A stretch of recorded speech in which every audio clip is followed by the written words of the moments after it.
Opening சீன்ல ஒரு பொண்ணு அவரோட உயிரை கையில பிடிச்சிட்டு யாருக்கோ பயந்து ஓடிட்டு இருக்கிற மாதிரி தெரியுது. அந்த பொண்ணை ஸ்பைக் வச்சுட்டு ஒருத்தர் அவர் 2 துண்டா வெட்டி போற மூஞ்சில ஸ்காரோட ஒருத்தர் பாத்து இருக்கிற மாதிரி தெரியுது. அப்படியே சீனுக்கு கட் பண்ண அந்த 2 பேரும் சேர்த்து வச்சு அந்த ஸ்பைக் மட்டும் கொலை பண்ணிட்டு இந்த சேர்ந்து கேட்டா அந்த நீ சேர்ந்து கூட போறா அப்படின்னு சொல்லும்போது தான் நமக்கே தெரிய வருது இந்த 2 பேரும் பிரதர்ஸ் அண்ட் சிஸ்டர்ஸ் போல. இதுல 100 பேரை கொண்டு ஊர் ஃபுல்லா சுத்திட்டு இருக்கு. இதெல்லாம் உன்னோட ஃபால்ட் அப்படின்னு அவர் செத்துட்டாரு நினைச்ச அவர் காதல சொல்லிட்டு இருப்பான். அப்ப அவர் செத்து போனதை நினைச்ச அந்த பாடியில இருந்து வாய்ஸ் கேட்கும். இவனுக்கு புரியல இங்க என்ன நடக்குது அப்படின்னு குழம்பிட்டு இருக்க மூஞ்சில ஸ்காரோட ஒருத்தர் இருந்தார்ல அவர் தான் இந்த படத்தோட ப்ரோட்டகனிஸ்ட் வாஞ்சி. அவர் இப்ப எழுந்திரிச்சு வந்து அந்த பாடி கவுண்ட் எல்லாம் உண்மையா இல்லையா அப்படிங்கறத நீ இப்ப பாக்குறியா அப்படின்னு சொல்லிட்டு அவனை பேசி அந்த வில்லேஜ் மக்கள் கண்ணு முன்னாடி வெட்டி போறேன். ஊர் மக்கள் எல்லாருமே சேர்ந்து இவனை கொலை பண்றதுக்காக வருவாங்க. ஆனா அதுல ஒருத்தர் கூட இறக்கமே காட்டல. கால் தனியா மண்டை தனியா கை தனியா ஒவ்வொருத்தரோட வெட்டி வீசுறா. கட்டத்துல அங்க இருக்கக்கூடிய எல்லாருமே பீஸா வெட்டி போட்டுட்டு இவர் மட்டும் அந்த இடத்துல உயிரோட இருக்க அந்த இடத்துல படத்தோட டைட்டில் போட்டு ஆரம்பிக்கிறாங்க. இப்ப நமக்கு கிரீன் அப்படின்னு ஒரு பண்ண காமிக்கிறாங்க. இவன் இந்த படத்தோட ஒன் ஆஃப் த ப்ரோட்டகனிஸ்ட். அவளுக்கு பல விஷயம் வந்து போகுது. ஒரு நைட் அவங்க அம்மா கூட நார்மலா அன்னைக்கு டேல இருக்கும்போது திடீர்னு அவரோட அப்பா உடம்புல ரத்தமா அவரோட வீட்டுக்குள்ள வர ஒரு ஃபாலோ பண்ணி ஒரு சாமராய் குறிப்பாத மாதிரி காமிக்கிறாங்க. அப்படியே இந்த சீனை கட் பண்ணா கிரீவுக்கு முன்னாடி இருந்து அந்த பெருசலுக்கான மாதிரி அதெல்லாம் செலுத்திட்டு இருப்பா. அப்ப அந்த இடத்துக்கு ஒரு பாட்டி வராங்க. அப்பா இது உன்னோட ஃபேமிலி கலர் அப்படின்னு சொல்லி கேட்க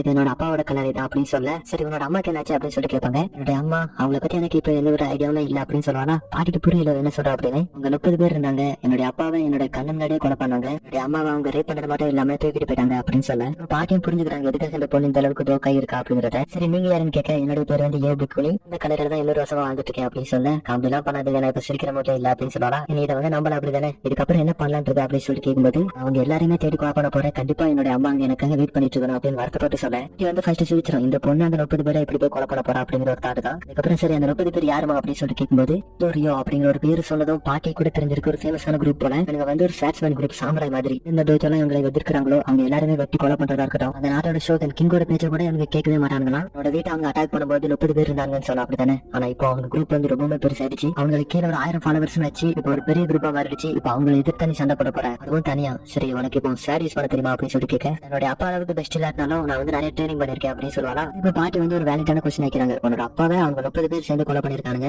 லாக்கே கட்டுப்படாத அந்த ஒரு குரூப் கூட நீ மட்டும் தனியா போய் சண்டை போட போறியா அப்படின்னு சொல்லி கேட்க இன்ஜின் சிவனோட கண்ணை மறைக்குது. அவங்க எப்படி கொலை பண்ண போறோம் எந்த ஒரு பிளானும் கிடையாது. பட் பிளைண்டா அப்பாவை கொலை பண்ணிட்டாங்க அதனால நான் பழி வாங்க போறேன் அப்படின்னு மட்டுமே அவ இருக்கிறா. உன்னால இப்போதைக்கு முடியாது ஒரு பாடி கார்டு ஹையர் பண்ணிக்கோ அப்படின்னு பாட்டி சொல்ல இப்பவும் ஒரு கொலை பண்ணா பாடி கார்டுன்னு சொல்லிட்டாங்க. ஆனா யாரை ஹையர் பண்றது அப்படின்னு தெரியாம முடிச்சுட்டு போல 100 பேர் ஒருத்தன் கொலை பண்ணானு அவனை ஹையர் பண்ணிக்கோ அப்படின்னு சொல்லிட்டு பாட்டி அந்த இடத்துக்கு போக அப்படியே சீனை கட் பண்ணா ரென் கையில ஒரு லவ் லெட்டர் வச்சிட்டு இருக்கு. அதுல வந்து கவிதைகள்லாம் ரொம்ப பயங்கரமா இருக்குது. மோட்டோ அப்படிங்கிற ஒரு ஆள் வந்து ரென்காக அந்த லவ் லெட்டர் எழுதிருக்காரு. அப்படியே இந்த சீனை கட் பண்ணா வில்லேஜ் குள்ள தான் காமிக்கிறாங்க. அங்க நம்ம ஹீரோட வாண்டட் போஸ்டரை வச்சு எல்லாருக்கிட்டயுமே கேட்டுட்டு இருக்காங்க. உங்களுக்கு எப்படி அந்த வாண்டட் போஸ்டர் கிடைச்சிருக்கும் பார்த்தா அந்த நாட்டோட ஷோகனமே நம்ம ஹீரோ தான் தெரிவிட்டு இருக்காரு. 100 பேரை கொலை பண்ணக்கூடிய அளவுக்கு திறமை இருக்கு அப்படின்னா அந்த நாட்டோட ஷோகன் நம்ம ஹீரோ தர நம்ம பாட்டி ஹீரோயின் எப்படி கன்வின்ஸ் பண்ணிருக்காங்கன்னா உங்களுக்கு ஒரு டவுட் இருந்திருக்கும் கூப்பிட்ட உடனே வருவாரா அப்படின்னு. அதனால பாட்டி இதெல்லாம் சொல்லி தான் அனுப்பிட்டு இருப்பாங்க. ஹீரோ இருக்கார்ல அவரோட தங்கச்சி புருஷனே கொலை பண்ணிருக்காரு. அது மட்டும் இல்லாம ஒரு கான்ஃபிளிக்ட் யாரு கூட சண்டை போடும்போது அவங்களோட தங்கச்சி தெரியாம உள்ள வந்துவாங்களாம். இவரோட தங்கச்சி இவரோட சோடாலே இறந்து போற மாதிரி ஆகுது. அதுக்கு ஒரு பரிகாரமா தான் இப்போ வரைக்கும் சுத்திட்டு இருக்காராம். இப்ப நீ இப்போ அவனுக்கு ஹெல்ப் பண்ணுவான் அப்படின்னு சொல்லி அனுப்பிவிட நம்ம ஹீரோயினும் நம்ம ஹீரோ தேடிட்டு இருக்காங்க. ஃபுல்லாவே தேடி பார்த்துட்டாங்க. நம்ம ஹீரோங்க கிடைக்கிற மாதிரி தெரியல.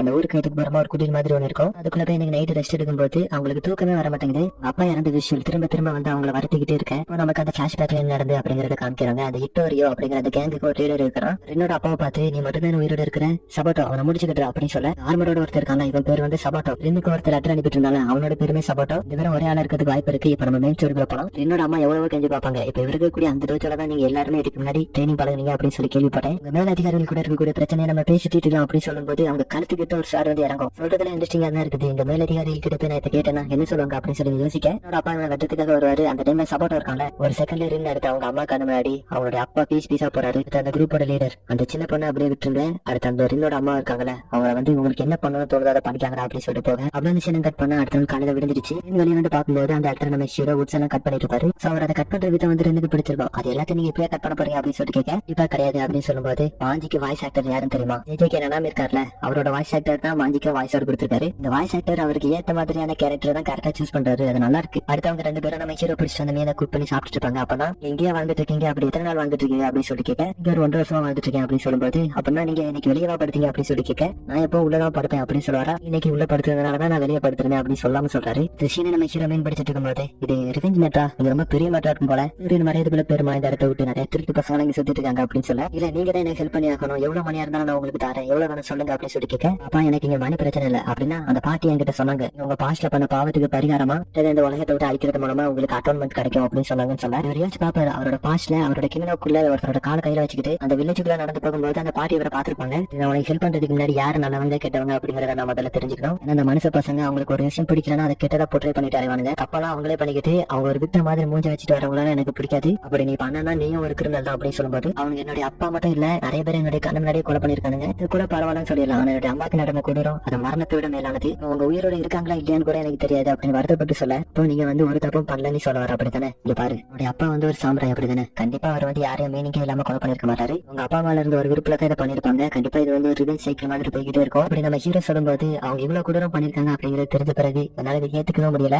சோ அழக ஆரம்பிச்சிருவாங்க. அப்ப நம்ம ஹீரோயின் கிட்ட உன்னோட ரிவெஞ்சுக்காக எதை வேணாலும் தூக்கி எறிய தயாரா அப்படின்னு சொல்லி கேட்க, இந்த இடத்துல எந்த அளவுக்கு டிட்டர்மைண்டா இருக்கு அப்படிங்கறத எனக்கு ப்ரூவ் பண்ணா நான் உன்னோட பாடிகார வரேன் அப்படின்னு சொல்ல, லைக் இப்ப அவங்க எந்த அளவுக்கு டிட்டர்மைண்டா இருக்காங்க அப்படிங்கறத நம்மளால புரிஞ்சுக்க முடியும். லைக் இந்த இடத்துல என்னோட பாடி அவங்களுக்கு செல் பண்றேன் அப்படின்னு சொல்லிட்டு துணியெல்லாம் அவளுக்கு ஆரம்பிக்க நம்ம ஹீரோ செல்ஃபி ஒன்று போட்டுட்டு என்ன பண்றது நீ உன்னோட கிளாச்ச போடு அப்படின்னு சொல்லிட்டு என்னோட இறந்து போன தங்கச்சி ஞாபகப்படுத்தினேன் அப்படின்னு சொல்ல, அப்படின்னு சீனை கட் பண்ணா ஹீரோ எப்படியும் பாடிகாரருக்கு ஒருத்தருப்பாரு. இப்ப இருட்டான ஒரு இடத்த காமிக்கிறாங்க. அங்க சப்போர்ட் நின்றுட்டு இருக்காரு. அவர் அங்க ஒரு போய மாதிரி சொல்லிக்கிட்டே இருக்க, அந்த ரிவருக்கு ஒரு பொண்ணு நடந்து வர மாதிரி காமிக்கிறாங்க. பொண்ணும் சப்போர்ட் கிட்ட நீ கொடுத்த லெட்டர் எல்லாம் வாசிப்பாங்க, ரொம்பவுமே சூப்பரா இருந்தது. ஆனா உங்களுக்காக ஒரு கவிதை ரெடி பண்ணிருக்கேன் அப்படின்னு ஒரு கவிதை சொல்ல ஆரம்பிக்கிறாங்க. நபருடன் கோரிக்கை வையுங்கள், பூட்டி என்ன மூடப்படவில்லை, அழகிய பெண்மான் உன்னை விட்டு பிரிய போகிறது, தேடக்கூடிய ஒளி என்னும் தொலைதூரத்தில் உள்ளது அப்படின்ற மாதிரியான ஒரு கவிதை சொல்ல, சரி இதெல்லாம் யார் எழுதுனா அப்படின்னு சொல்லி கேட்கும்போது நான் தான், நீ அனுப்புற போயம் எல்லாத்தையும் கலந்து ஒரு போயம் நானே ரெடி பண்ணேன் அப்படின்னு சொல்லுவாங்களா. அவங்க அந்த லவ் லெட்டர் எல்லாம் தண்ணியில விட இப்ப கூட அவன் கவிதை நடையில தான் பேசிக்கிட்டே இருப்பான். என்னோட ஸ்வாட் வெளியே எடுத்துட்டு என்னோட அல்டிமேட் லவ்க்கான அர்த்தம் என்னோட கண்ணு மூக்கு வாய் எல்லாம் என்னோட மனசு என்னோட உடம்புக்கு உள்ள இருக்கணும்னு ஆசைப்படுறேன், என் கூட சேர்ந்து இணைச்சுக்கோ அப்படின்னு சொல்ல, அந்த பொண்ணும் அதுக்காக தான் வந்திருக்கேன், நான் இப்போ உன கொலை பண்ண போறேன் அப்படின்னு சொல்ல,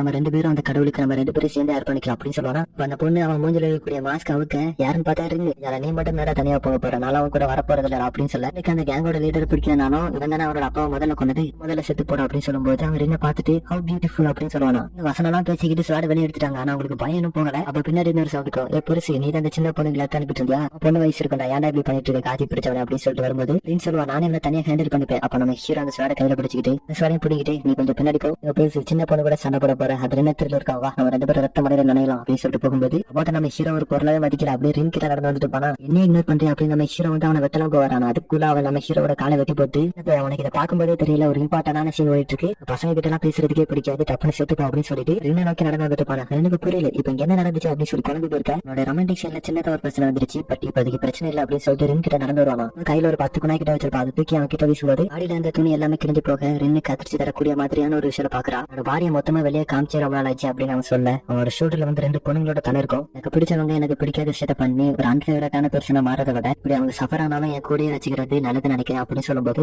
அதுல ஒருத்தரோட ஃபேஸை பார்த்து கதிரி அழ ஆரம்பிக்கிறா. ரைட் சைடு இருக்கக்கூடியது யாரோட கடன் தெரியல, பட் லெஃப்ட் சைடு அது ரின்னோட அம்மா தர தான். ஃபர்ஸ்ட் இதை தப்பு தான் நினைச்சேன், ஆனா இதெல்லாம் எல்லா மக்களும் ஃபாலோ பண்ணக்கூடிய ஒரே வழி அப்படின்னு சொல்லிட்டு அந்த மாதிரி பேசிட்டு இருக்காரு. கடுப்புல அவ கிட்ட இருந்து குணையெல்லாம் தூக்கி அவன் மேல வீசும்போது எல்லாத்தையுமே டாச் பண்ணாவே ரின்ன ஒரு மரத்துல சாத்தி வச்சுட்டு, இவனோட அம்மாவே என்ன கொலை பண்ண பாக்குறியா, எனக்கு சாகிறத பத்தி பிரச்சனை கிடையாது, நீ பியூட்டிஃபுல்லா சாகிறத பார்த்த பிறகுதான் நான் என்னோட சேட்டையை ஒத்துப்பேன் அப்படின்னு சொல்லுவானா. அதுக்கடுத்து ரின்ன மேனிபுலேட் பண்ண ஆரம்பிக்கிறான், உன்னோட அம்மாவையும் உன்னையும் ஒரு ஹாப்பியான இன்டர்னல் ரூமுக்கு அனுப்பி வைக்கிறேன், இறந்த பிறகு நானும் என்னோட உயிரையும் முடிச்சுப்பேன் அப்படின்னு சொல்லும்போது, இனிமே அதுக்கு அப்ப நான் இறந்தனா நீ என் கூட சேர்ந்து வந்துருவியா அப்படின்னு சொல்லி கேட்க, எஸ் நீ இப்போ என்ன புரிஞ்சுக்கிட்டேன்னு நினைக்கிறேன், உனக்கு என்ன பிடிக்காது அப்படிங்கிறது தெரியும், ஆனா ஒரு சாமராய் தான் என்னோட பேச்சை நான் மீற மாட்டேன், ஒன்ஸ் நீ இறந்த பிறகு நானும் கூடவே வந்துருவேன் அப்படின்னு சொல்ல, ரின் அவரோட உயிரை முடிச்சுக்க தயாராயிருவா. அப்ப அந்த சமயத்துல சபாட்டோட செஸ்ட்லயே ஒரு கத்தி இறங்க யாருன்னு சொல்லி பார்த்தா, எப்படி உயிரோட வந்த நீ மனுஷனா இல்ல அப்படின்னு சொல்லி கேட்கும்போது, காலை வெட்டி போடுறது ரொம்ப வலிக்குதுடா, அப்படின்னா நான் கண்டிப்பா மனுஷனா தானே இருக்க முடியும், 3 தலையும் 3 துண்டா வெட்டி போடுவாரு. அதுக்கடுத்து ரின் கிட்ட இது உன்னுடைய ரிவெஞ்ச், மெயினால எங்க இருக்கிறா, நீ இந்த மாதிரி சின்ன பசங்களை கொலை பண்றதுக்காக உன்னோட உயிரை விடுறதுக்கு தயாரா இருந்தானா நிச்சயமா நீ விட்டுருந்தா நீ அவங்களோட ட்ராப்ல மாட்டிருப்ப அப்படின்னு சொல்லுவாரு. வந்து எனக்கு புரியவே செய்து நம்ம கிறுக்குத்தனமா ஏதோ பண்ண பார்த்தோம் அப்படின்னு, வருத்தப்படாத அந்த காண முதல் தூக்கிடும் அப்படின்னு சொல்ல, பிளட் ரொம்ப லாஸா இருக்கு, டாக்டர் கிட்ட போகணும் அப்படின்னு சொல்லி கேட்பாங்களா. அதெல்லாம் ஒண்ணு இல்ல, என்னால சாக்க முடியாதுமா, அந்த கால முதல் தூக்கிடுவா அப்படின்னு சொல்லுவாரு. அடுத்து அந்த 2 துண்டா போன காலை தூக்கி அவரோட லெக்ல வச்சிடும், அந்த 2 காலுமே ஆரம்பிச்சிடும். ஆனா அதுல ஏதோ புழு இந்த மாதிரி இருக்கும். சொல்றாரு இது ஸ்கேரி பிளட் வாங், இதுதான் பிளட் ஆஃப் இம்மார்டாலிட்டியா, என்னுடைய அப்பா அவங்களோட ஃபாலோவர்ஸ் எல்லாருமே இறந்து போயிட்டாங்க, இந்த பிளட்டை மட்டும் நான் இன்ஹெரிட் பண்ணா இந்த பிளட் ஆனது எக்ஸ்டென்ஸ்ல இல்லாம போயிருக்கும். சரி இப்ப அது மேட்டர் இல்ல, இந்த காது பிடிச்ச ஒருத்தன் உங்ககிட்ட ப்ரொபோஸ் பண்ணிட்டு இருந்தாங்க, உன்னோட ஸ்டாட்ஸ்கிலே ரொம்ப பயங்கரமா தான் இருக்குது, கண்டிப்பா மத்தவங்களும் ரொம்ப பயங்கரமா தான் இருக்கணும் அப்படின்னு சொல்லி யோசிச்சுட்டு இருக்கேன். இன்னுமே எனக்கு புரியுது,